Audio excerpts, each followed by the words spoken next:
বিৰাট কিবা কিবি কৰিও একো কৰিব নোৱাৰিলে অসম আৰক্ষীয়ে। ৰাজ্যৰ ২৪ ঠাইত বোমা থৈ আঁতৰি গ'ল আলফা স্বাধীন। মুখ্যমন্ত্ৰীৰ ঘৰৰ কাষতো বোমা থৈ গ'ল আলফা স্বাধীনে। এতিয়া তত হেৰাই উজনিত ইখনৰ পিছত সিখন বৈঠক অসম আৰক্ষীৰ শীৰ্ষ মহলৰ।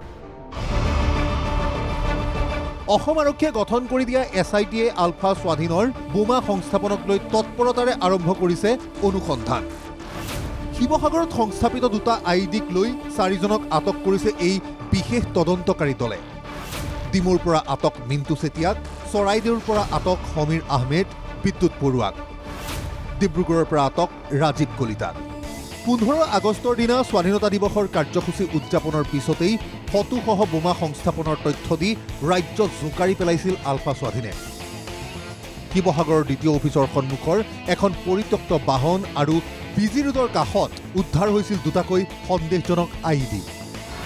লখিমপুৰত উদ্ধাৰ দুটাকৈ IEDক লৈ আটক দুটি কিশোৰক।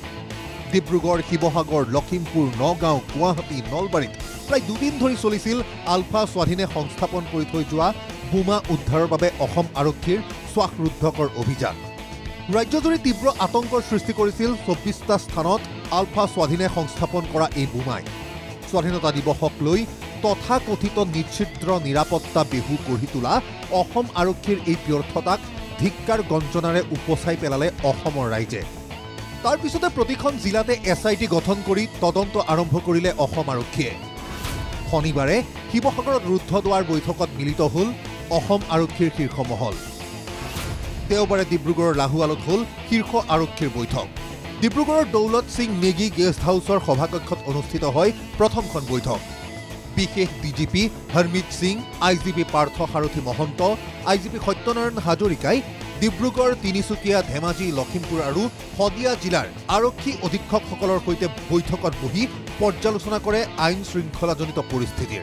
তাৰ পিছতে ডিব্ৰুগড় লেপেটকাটাৰ BPCLৰ প্ৰশাসনিক ভৱনত অনুষ্ঠিত হয় আৰক্ষীৰ শীৰ্ষ মহলৰ দ্বিতীয়খন বৈঠক। প্ৰথমটো হ'ল যে ইনভেষ্টিগেশ্যনৰ অলপ কথা পতা হ'ল। Number 2, what is the way forward? Because আমাৰ বেছিক কাৰ্যটো কি আছে? Security and safety of the state and its people. So safety and নিৰাপত্তা দিয়াৰ কাৰণে আমাক কি কৰিব লাগে, আমি যদি কিবা নতুন ষ্টেপ ল'ব লাগে, আমাক কেনেকৈ আগবাঢ়িব লাগে, এইটো কাৰণে আজি সভা পতা হৈছে। চুৰ গ'লে বুদ্ধি, বৰষুণ গ'লে জাপিৰ নিচিনাকৈ এতিয়া গুৱাহাটীত পুৱতি নিশালৈ চলিছে ৰাজপথৰ তালাচী। বোমা উদ্ধাৰৰ পূৰ্বে এইবোৰ নাছিল। বোমা উদ্ধাৰৰ পিছত গুৱাহাটীৰ ৰাজপথত পুৱতি নিশাও ব্যস্ত মহানগৰ আৰক্ষী। SITয়ে চলাই থকা অভিযানৰ লগতে বোমা উদ্ধাৰ হোৱা প্ৰতিখন জিলাতে জেৰাৰ সন্মুখীন হৈছে প্ৰাক্তন আলফা নেতা সদস্য। ৰাজ্যৰ 24 স্থানত বোমা সংস্থাপন কৰিবলৈ পৰেশ বৰুৱাক প্ৰাক্তন আলফাই সহায় কৰাৰ সন্দেহ অসম আৰক্ষীৰ। তাকে লৈ ডিব্ৰুগড়ৰ পানীতোলাত থকা অনুপ চেতিয়াৰ বাসগৃহত দেওবাৰে প্ৰাক্তন আলফা ঐক্য মঞ্চৰ সংবাদমেল। আলফা স্বাধীনৰ বোমা সংস্থাপনৰ ঘটনাক অবিবেচক আখ্যা ঐক্য মঞ্চৰ। আলফা চুক্তিৰ জৰিয়তে অসমৰ ৰাজনৈতিক সমস্যাসমূহৰ সমাধান হ'ব বুলি অসমৰ জনগণে আশা কৰিছে। জনগণে আশা কৰা ধৰণে চুক্তি ৰূপায়ণ নোহোৱাৰ দুখ অনুপ চেতিয়াৰ ওপৰত বহুতে জাপি দিব বিচাৰিছে। সাংগঠনিকভাৱে দুৰ্বল হৈ পৰা আলফাই ভাৰত ৰাষ্ট্ৰৰ পৰা প্ৰাপ্য অধিকাৰ কাঢ়ি অনাৰ শক্তি কাহানিবাই হেৰুৱাই পেলাইছে।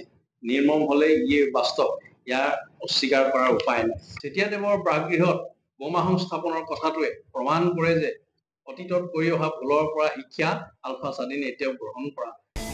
অসম আৰক্ষীৰ চোৰাংচোৱাৰ এই পুতৌ লগা ব্যৰ্থতাৰ পিছত মুখ্যমন্ত্ৰীক কটাক্ষ ধুবুৰীৰ সাংসদ ৰকিবুল হুছেইনৰ। বহন ক্ষমতাতকৈ অধিক দায়িত্ব লৈছে মুখ্যমন্ত্ৰীয়ে। গৃহ বিভাগ চম্ভালিব পৰা নাই মুখ্যমন্ত্ৰীয়ে। গৃহ বিভাগটো আন কাৰোবাক গতাই দিবলৈ মুখ্যমন্ত্ৰী হিমন্ত বিশ্ব শৰ্মাক আহ্বান ৰকিবুলৰ। মুখ্যমন্ত্ৰী ডাঙৰীয়া এতিয়া অসহায়। মই এটাই ক'ম যে মুখ্যমন্ত্ৰী ডাঙৰীয়াৰ বহুত ভেজা হৈছে, বহুত ভৰ হৈছে। তেওঁ বহন প্ৰত্যেকৰে আমি দেখিছোঁ নে বহন ক্ষমতা তেওঁ ল'ব পৰা নাই। সেইকাৰণে অন্ততঃ মুখ্যমন্ত্ৰী হৈ থাকক, তেওঁ গৃহ বিভাগটো এৰি দিয়ক। ৰাজনৈতিক আক্ৰমণ প্ৰতি আক্ৰমণ চলি থাকিব, কিন্তু মুখ্যমন্ত্ৰীৰ ঘৰৰ কাষত বোমা দিয়াৰ লগতে ৰাজ্যৰ 24 স্থানত বোমা দি তীব্ৰ আতংকৰ সৃষ্টি কৰিবলৈ পৰেশ বৰুৱা আলফা স্বাধীনে কাক কাক ব্যৱহাৰ কৰিছিল, সেই তথ্যবোৰ উলিয়াবলৈ কিমান দিন লাগিব আৰক্ষীৰ? তাত চকু থাকিব অসমৰ সাধাৰণ ৰাইজৰ। Bureau report, NKTV+।